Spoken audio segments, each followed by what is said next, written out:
Marcus Weldon joins us right now, CTO at Nokia and also president of Bell Labs. And if you talk about New Jersey and technology and don't mention Bell Labs, you've missed the biggest story in history, right? Or at least in the history of technology. Wait, can I just say, the transistor. Yeah. 8 Nobel Prizes have been awarded for work completed there. The laser, the silicon solar cell. I mean, I'm just touching. I mean, Is that all? It's kind of the building blocks of so much of what we do today. Exactly right. Yeah, and that's not all. That's just what we did a couple of weeks ago. No, I'm kidding. Slacker. Unix, C, C++, a CCD camera that is essentially the digital image sensor in your phone, mobile networks, optical networks, et cetera, et cetera. So we've done all that, and yeah, we've had 90 years to do that. So, you know, we're not as young. We're not quite as old at Bell Labs anyway as Panasonic. We're certainly not as young as Aerofarms, but it's an amazing accomplishment, and it's very New Jersey. Nearly all of those Nobel Prizes. We actually, by the way, have an Oscar, 2 Grammys, an Emmy, 2 Turing Prizes, Japan Should Prizes. we just shut his mic off now? I mean, really. But the fun, which is cool, and it's nearly all of that was done either down in Holmdel, New Jersey, or in Berkeley Heights, New Providence, the Murray Hill campus. And you think, well, why on earth? How did we do that? And the part that people don't often get is we did it by solving human problems. It turns out early on, if you read the early documents from the AT&T archives, it says telegraph and telecom, or telephone and telegraph. That's where we started. But ever since then, it's been about networks of any type, wireless networks, optical networks, IP networks, which build the internet. So we build all that, but we then solve the problems that are coming. So our trick, and it's a little bit like yours, I think we invent the future by looking 10 years ahead and seeing what it is you will need to go to that next level. And that next level we define as 10 times better than wherever we are today. And of course, we're ambitious, so sometimes we do more than 10 times. But if you do that, and you give yourself enough time, 5, 6, 7 years, you invent a future that's radically different, and you find ways around physical limits, or engineering limits, or mathematics limits. And that's why you win the prizes. The prizes, I like to say, are a nice byproduct. Once I called them sort of our cast-offs. Once we've finished innovating, the prizes are our leftovers, or our dessert. The main goal is to solve human problems in what you would now call ICT. But ICT, as we've said so far, it covers everything from a device, which could be a widget. What's ICT? Information and Communications Technology, which is the fancy term for cloud networks, devices, and all the systems that run those networks. So that's what we do, and it's all sort of New Jersey innovation and has been for 90 years. Well, and interesting, because Bell Labs didn't start in New Jersey. It started in Manhattan in the West Village, right? And I wonder what it is about the history of New York this. is always trying to take things away from us. Right, no, Statue of Liberty. In this case, Statue of Liberty is, yeah, okay. Yeah. But in this case, the move happened quite a long time ago. But I wonder what it is about the history of Bell Labs that has inspired AT&T, no longer Ma Bell, right, to keep it going and keep investing in it when they've had a lot of occasions to want to tighten the belt. Well, of course, it's no longer AT&T. They have their own labs called AT&T Labs. Right, sorry, yes. But so when AT&T spun out Lucent, you all remember Lucent Technologies, Bell Labs went with the Lucent piece because the Lucent piece was the equipment-making piece of AT&T. And the Lucent piece went with Alcatel, and the Alcatel piece goes exactly to right. Nokia recently, yeah. Exactly right. So we became Alcatel-Lucent, now we've become Nokia. But so what's remarkable, it's been many parents who have loved and nurtured us. I mean, yeah, and that's really interesting. And they've been French, and they've been Finnish, and they've been American. And the reason is because they keep seeing us succeed. We don't get to just rest on our laurels and say, historically, we've been great, and list our prizes like I did earlier to everyone's annoyance. But it's actually because we keep innovating the future. So we're still building next-generation technologies that now the buzzword is 5G. You've all got LTE phones, probably from Sprint, AT&T, Verizon, T-Mobile. We build all those networks, by the way. But 5G is beyond that, and the promise of 5G, get this, if you think you have a reasonable service today, you probably have a megabit per second on average from any one of those providers. The promise of 5G is 10 gigabits per second over wireless, which is tough, but that's a huge gain, right? You go from a megabit to a gigabit is 1,000-fold, so therefore another 10 is 10,000-fold increase. And we've got to do that maybe in 10 years to enable the instrumentation of your world that will enable the farming and the screens and the smart cities. The Internet of Things. The Internet of Things requires a massive scale, and it's easy to understand that number. There's 6 to 7 billion people, give or take. The prediction is there'll be 1 trillion things. And so you see the gap between building people networks and thing networks is at least a factor of 100 to 150.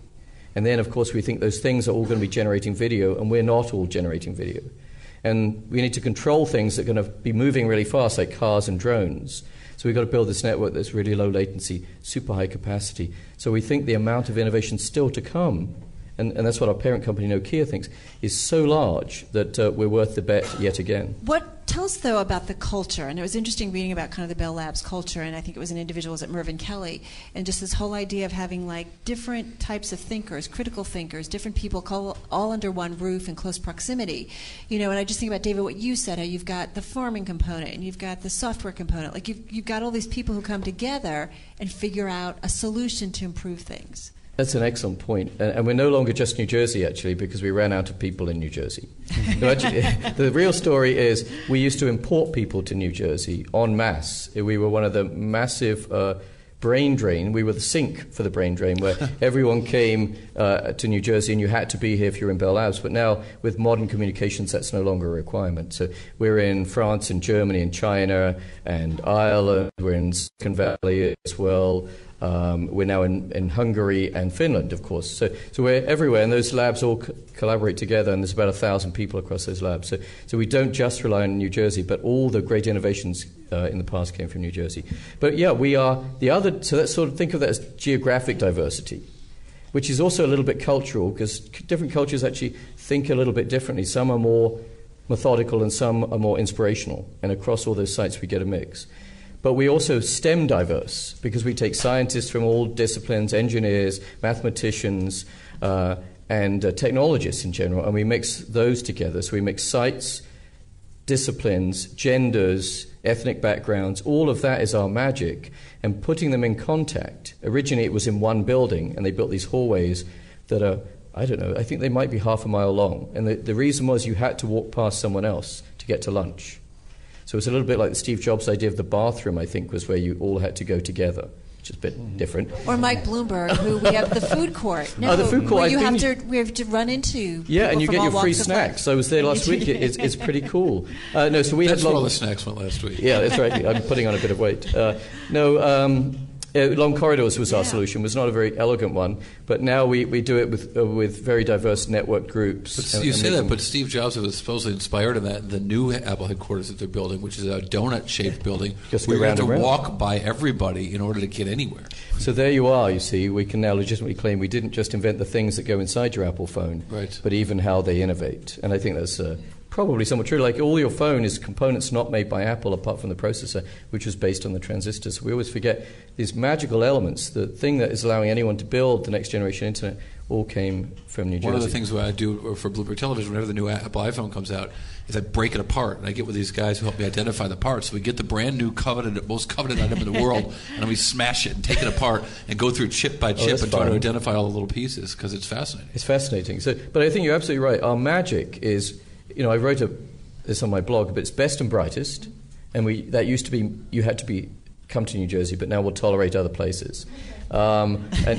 And then it's get them to collaborate with diverse disciplines and then set the bar incredibly high. What does the future have to look like? Factors of 1,000, factors of 100, and that makes you think differently. You mentioned transistors, and I think in reading about Bell Labs, they took a few years to get that done. Do you still have the same luxury of taking time? And I actually want to put this out to all of you. Do you have the time to let things breathe and figure out the best solution for things? Or is there a lot of pressure to get things done now, especially if you happen to be a publicly held company? Yeah, that's what's been great about all our parents, is because they understood that the model was, there's this work by Cotter from Harvard that says successful big companies should have two operating systems. One should be innovating and doing crazy stuff. The other should be doing volume manufacturing, highly efficient and high-performance stuff. And those two things should be decoupled. And nearly all of our parents have understood that. The coupling comes from when you're ready to couple and creating awareness, because this goes back to the Tinder thing you were talking exactly. about. Exactly. It all goes back to Tinder, I'm just telling you. But that's exactly right. And you couple when you're ready, which means when the idea has got somewhere, you talk, etc. And so all our parents have understood that. And so I don't actually feel more temporal pressure. I feel the same pressure to disrupt. And maybe the market says that it used to be 10 years, and now it's 7 from the first idea. Even venture capital companies, typically sort of 5, 7, 10 years to become big. We're about the same as that. So we just start research 10 years before the market need, and then we're ready in time, and then you don't have that time pressure. Well, let me ask Joe Taylor, Panasonic. I mean, when you guys were making your changes, did you feel like you had the luxury to take some time to get things done? No, we didn't have any luxury because, as I mentioned, we were losing billions of dollars. But I completely agree. We have 2 models. So we have the old manufacturing model. I shouldn't say the old manufacturing model, but it makes wonderful products better than anybody in the world, and that pays all the bills. But that's not enough. You can't stay relevant that way. And we have another section that is charged with the innovation of the creation of new technologies and new solutions to provide services and really to make people's lives better through the use of technology. So there are 2 different models that completely agree. Well, David, as you guys run your business, I mean, are you doing that? You're kind of playing around with some things, but you're running the core business. We are. We're building our 8th facility. It's what we call version 2.5. And at the same time, if you look at our priorities on our engineering side, we're working on version 3.0, version 4.0, and there is what's called design creep. So at what point do you just say, all right, pens down, this is the design we're going for, but at the same time, you want to let some of these more innovative ideas work. At the same time, we go through that on the biological side, where our horticulture team has small zigs. So we, in our facility where everything's grown to sell, we're constantly tweaking, but they're small tweaks. So everything's sold. The customer doesn't necessarily notice if an item might be more tender or a little harder. What's with this kale? What's with this kale? But in our R&D facility, then there are bigger movements. And all of this, like I'm going to China tomorrow, and we're looking to build some facilities in China. So here, there's an element of, all right, we haven't finished the biggest one in the world, and there's automation in seeding, harvesting, cleaning, packaging, so what we call the processing side. We're still building that, and at the same time we're building other ones, adding on complexity with other countries. So at what point are we going too fast versus kind of making sure we're at a pace we could manage? I'm guessing, Tom, as a venture capitalist, you just have to be patient, right, to let those ideas kind of grow a little bit. Yes. It's in one way, most people don't realize, but the average hold time for a seed stage investment, for me putting... Was that a pun? Because if that was a pun... That was good, yeah. I mean, wow. The AeroFarm. I guess you're always raising your seed round at AeroFarm. In the more general kind of seed round is 8+ years for putting your money into an exit. Those are for the ones that succeed. So from that standpoint, yes, there needs to be quite a bit of patience, and often it is not the venture capitalist, the investor, who really dictates that time frame. It's how the company is doing. It's what's going on in the markets. At the same time, you have to be very impatient in the sense of you're constantly looking for progress and moving things forward. Things move so quickly. Having ideas is not good enough. Probably never was good enough, but I think in today's world, you need to be aggressively thinking about what's going on tomorrow, the day after. It's about quick development. It's about getting things to market. It's about moving quickly in all sorts of other ways. And one of the things you can think about these 2 operating systems, you've got a ready-made factory in the big thing, right? So when the innovator is ready, you can, if the big operating system is running well, they can inherit this and you're ready to go. So that can be an accelerant even for a big company that's not quite as agile. I don't get it. Explain again. So if I'm innovating over on the, call it the crazy operating system, the one that's actually inventing the future, and I've got the factory, which is the big company that's funding that. So in this case, if you've got Bell Labs and you've got Grandpa Nokia. Yeah. Exactly. I'm sorry, Nokia. I'm trying to learn. I'm working on my Nokia. We actually had a debate of this. It is Nokia. Yeah, exactly. So as long as they're aware it's coming, because they don't like a shock, they actually, what you have is a big flywheel that the innovation can go into and is good at volume manufacturing. Whereas a startup has to scale that piece. So if we get it right, the 2 things are not bad to have together. In fact, that's the argument Cotter makes. That's the optimal model, whereas a startup has to grow that part over time. Tom, can I ask you from a venture capital standpoint with Newark Venture Partners, if you look at, when I look from, so I'm mostly in San Francisco, Silicon Valley.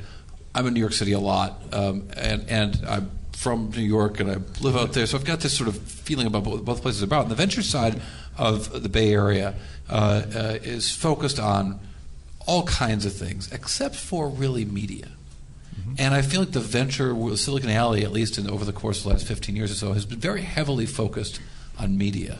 And I wonder if you feel like you have certain industries. I mean, everyone would like to invest in the next Google, the next Uber, or the next, Ma Bell, right?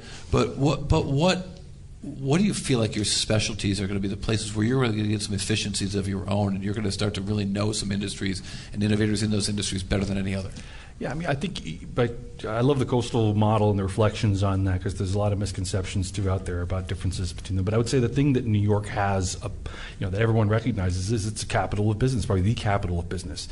And what I would say is, if you look at the revolution that's happened in the last 5-6 years in venture capital, it has been more about using technology to solve business problems than it has been around creating new technology. And that is the reason why New York has flourished as a center for this, because the business is there and it has become a magnet for the technology side. I mean, there had been venture capital and technology there before, right? But so what are those things that New York is good at? It's good at mixing those, creating taking a problem in a sleepy industry, could be moving, could be, some back corner of publishing, right, that has a problem. We have people who come from that industry, we understand that, we put them together with technologists, and we're able to solve a meaty business problem or create a new different angle. I think that kind of thinking creates great companies.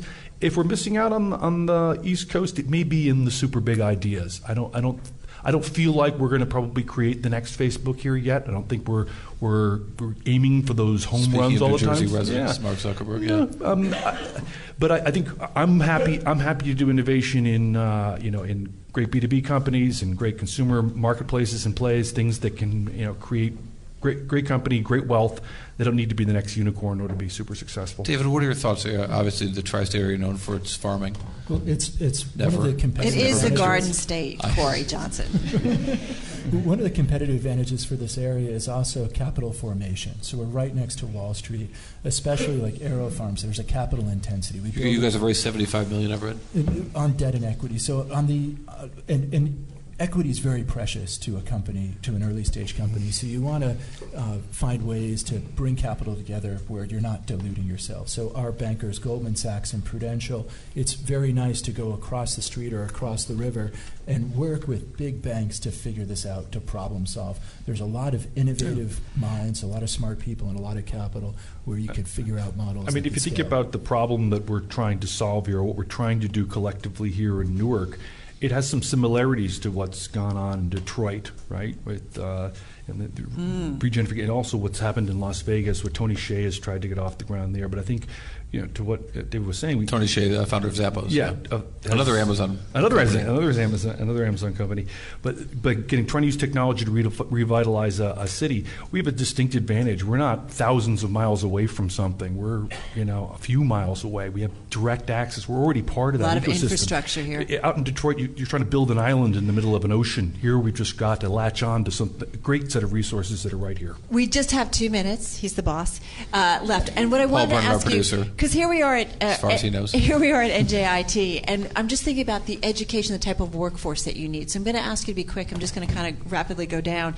But Joe, what are you looking in terms of the workers that you need and the type of backgrounds? I think studying technology is great, but technology historically has always been developed to solve a problem. And we're at a point in time now where technology far exceeds even our ability to think of ways to use it. So from my viewpoint, I'm looking for young people who understand the basics of the STEM studies, but couldn't decide whether they wanted to be a poet or an engineer. They have kind of left and right. And I'm looking for more creativity in the technology side to find different ways to approach problems. Soft and hard skills. David, I'm going to give you about 20 seconds. Data analytics, if I had to pick one, but we hire a lot of engineers, a lot of people with some experience in biology and statistics and data analytics. We have the Harvard, the MIT, the Columbia people. We're proud that we also have a lot of the NJIT people as well. Tom, 15 seconds. Software engineers that like to be hackers, that like to build things, create stuff, right? and see how it works. Says the venture capitalist. Yeah. But, well before I see it, I want people out there creating new things, hacking together stuff. You were a programmer. I was, way back when. Marcus. Best and brightest. Anyone, any discipline, anytime, anywhere. What's as best and brightest to you, though? Actually, a free thinker. That it could be slightly on the artistic side. It could be slightly on the inspirational, sort of scientific side. That's what I want. Those people change the world. Gentlemen, thank you so much. This was inspiring. Thanks, Folks, everybody here at NJIT as well. How great was it? Joe Taylor, David Rosenberg, Tom Wisniewski, and Marcus Weldon. We have been live from New Jersey Institute of Technology, one of the nation's leading public polytechnic universities. NJIT preparing students to be leaders in the technology-dependent economy of the 21st century. This is the Bloomberg Advantage, prime time on Bloomberg Radio. On Bloomberg Radio. On Bloomberg Radio.